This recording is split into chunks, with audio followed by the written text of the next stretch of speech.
Le PSG et le Barça se sont rassurés lors du match aller. Mais comme tout le monde le sait, tout est possible dans le monde du football.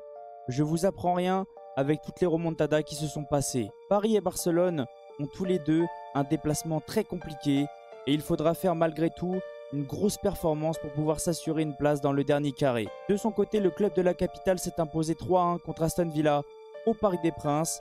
Et concernant les Catalans, ils ont écrasé Dortmund 4-0 à Montjuïc. Paris et Barcelone sont favoris, mais attention, le football nous réserve beaucoup de choses inattendues. The Champions! On va pouvoir enfin connaître les demi-finales de la Ligue des Champions. Salut à tous les frérots, j'espère que vous allez bien et que tout se passe pour le mieux de votre côté. On se retrouve aujourd'hui pour une nouvelle vidéo. Je vais vous pronostiquer les deux premiers quarts de finale de la Ligue des Champions.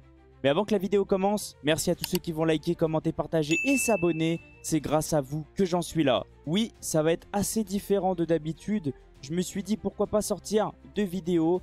Une pour vous pronostiquer les deux premiers matchs et une autre pour vous pronostiquer les deux autres matchs. Sincèrement, j'ai pas envie d'empiler les 4 matchs. J'ai envie de me concentrer sur le match du PSG et du Barça.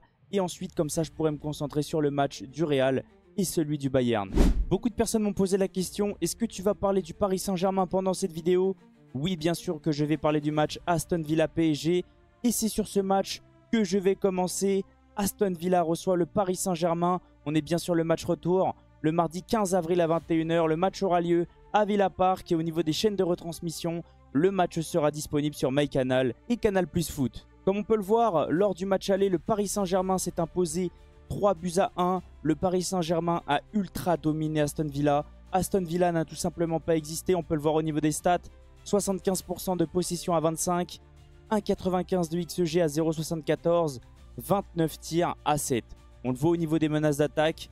Le PSG a ultra dominé. Le seul moment où Aston Villa a été dangereux, c'est le moment où Aston Villa a réussi à entrer dans notre surface en contre-attaque quand Nuno Mendes a perdu le ballon. Sinon, Aston Villa a été inoffensif. Comme d'habitude, avant de vous parler des cotes, je vais vous faire un avant-match complet et on va déjà se concentrer sur les joueurs blessés ou suspendus. Et comme on peut le voir, il y a un joueur qui sera absent, voire deux. Comme je vous ai dit lors de ma vidéo avant-match Paris Saint-Germain-Aston Villa la semaine dernière, Malen ne pourra pas jouer ce match-là parce qu'il n'a pas été inscrit par Aston Villa pour jouer en Ligue des Champions. Donc il y aura deux absents. Bailey, blessure mineure, pour le moment il est incertain et Malen n'a tout simplement pas été inscrit. Au niveau des formes actuelles des deux équipes, comme on peut le voir du côté du Paris Saint-Germain, tout se passe très bien. On s'est imposé lors de nos 5 derniers matchs et au niveau d'Aston Villa, ils n'arrêtent pas de s'imposer. La seule défaite, c'est contre le Paris Saint-Germain lors du match aller. Maintenant, on va parler directement des face-à-face entre ces deux équipes. Et comme tout le monde le sait, on ne s'est jamais affronté avant cette double confrontation.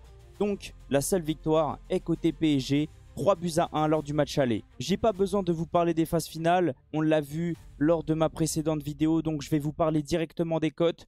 Mais avant qu'on parle des cotes, pour tous ceux qui parient, faites attention parce que les paris sont dangereux et on le sait tous. Pour tous ceux qui ont moins de 18 ans, les paris sont interdits. La victoire côté Paris Saint-Germain est cotée à 2,10. Le match nul est coté à 3,70. Et la victoire côté Aston Villa est cotée à 3,25. Pour moi, c'est tout à fait compréhensible. Aston Villa est quand même à domicile. C'est quand même une très belle équipe. Oui, le Paris Saint-Germain est un tout petit peu favori, mais pas non plus énormément comme lors du match au Parc des Princes. Sincèrement, je vois un match très tendu. Dans une grosse atmosphère, il va y avoir beaucoup de bruit. Les supporters d'Aston Villa vont tout faire pour pousser leurs joueurs.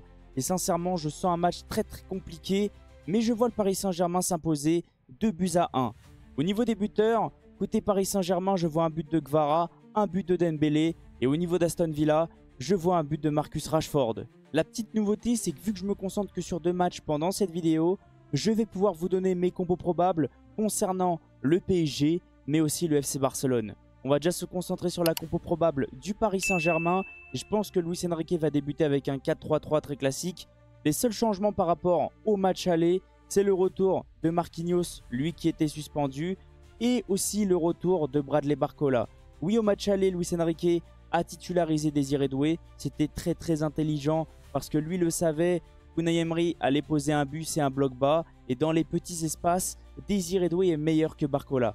Par contre, au match retour, ça va être très différent.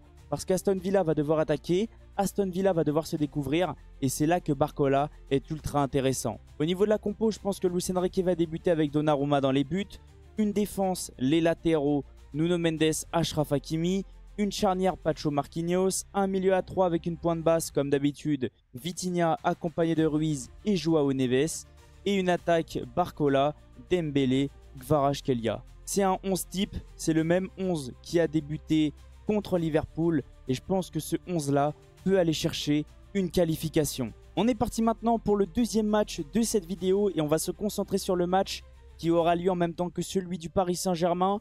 Le Borussia Dortmund reçoit le FC Barcelone. On est bien sur le match retour. Le match aura lieu le mardi 15 avril à 21 h au Signal Iduna Park. Et au niveau des chaînes de retransmission, le match sera disponible sur Free, MyCanal et Canal+ Sport France. Comme tout le monde le sait, le Barça s'est quand même mis à l'abri lors du match aller. Le Barça s'est imposé 4-0. Et au niveau du scénario, sincèrement, c'était à peu près pareil que le match PSG-Aston Villa.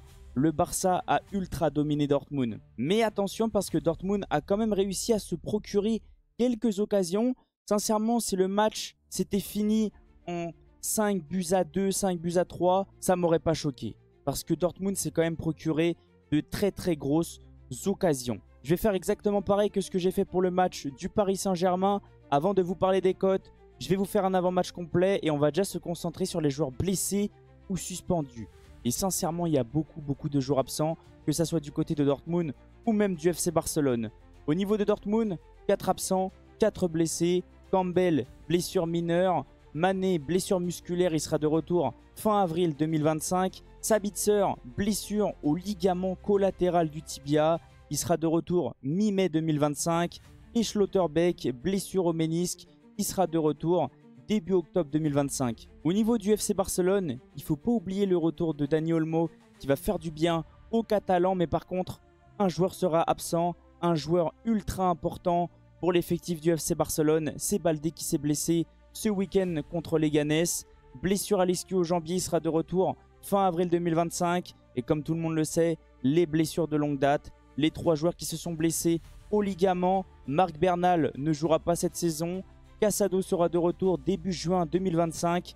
Et au niveau de Ter Stegen, il est de retour à l'entraînement. Mais je ne vois pas le Barça prendre un risque avec le joueur. Au niveau des formes actuelles des deux équipes, côté Barça, ça se passe plutôt bien. Ils se sont imposés lors du match aller 4-0. Ils ont gagné ce week-end contre Leganés dans un match très compliqué.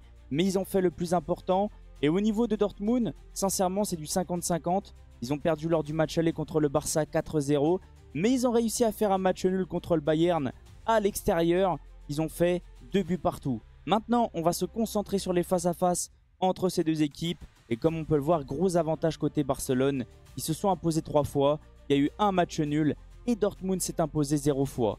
On peut le voir, le Barça a fait très mal lors du match aller à Dortmund, 4-0.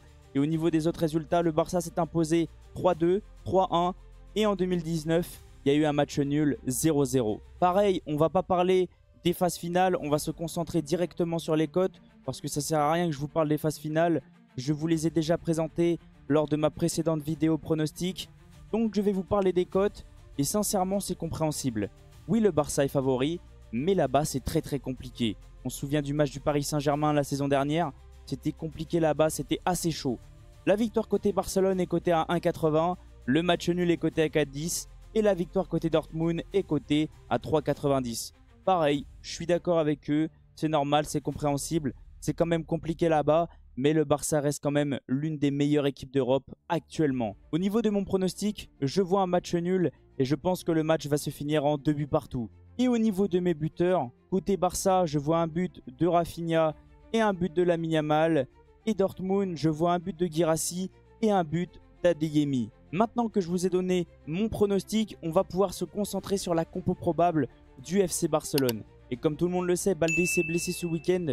Donc selon moi, ça sera Gérard Martin de titulaire. Mais sinon, c'est un 11 assez classique. Selon moi, Hansi Flick va débuter en 4-2-3-1 avec Chesney dans les buts. Une défense, les latéraux, Martin Koundé. Une charnière, Martinez Koubarsi. Un milieu à 3 comme d'habitude avec 2 points de basse, Pedri de Jong accompagné de Gavi. Et une attaque, Rafinha, Lewandowski, Lamine Yamal. Oui, selon moi, Fermin ne sera pas titulaire. C'est pour ça qu'il a joué ce week-end. Par contre, comme tout le monde le sait, il y a le retour aussi de Dani Olmo qui peut faire vraiment du bien à ce FC Barcelone-là pour aller chercher une qualification en demi-finale. En tout cas, merci à tous ceux qui sont restés du début jusqu'à la fin. Merci à tous ceux qui vont mettre le petit like, le petit commentaire ou même s'abonner. C'est grâce à vous que j'en suis là. N'hésitez pas à me donner votre avis concernant mes 2 avant-matchs. Je viendrai vous répondre avec grand plaisir. Et on se retrouve demain pour les 2 autres avant-matchs. Oui, j'ai fait exprès de parler des 2 premiers matchs pour pouvoir bien me concentrer sur le match du PSG et du Barça et pour ensuite me focaliser sur celui du Real et sur celui du Bayern. Passez une excellente journée, on se retrouve très vite. Ciao les potes!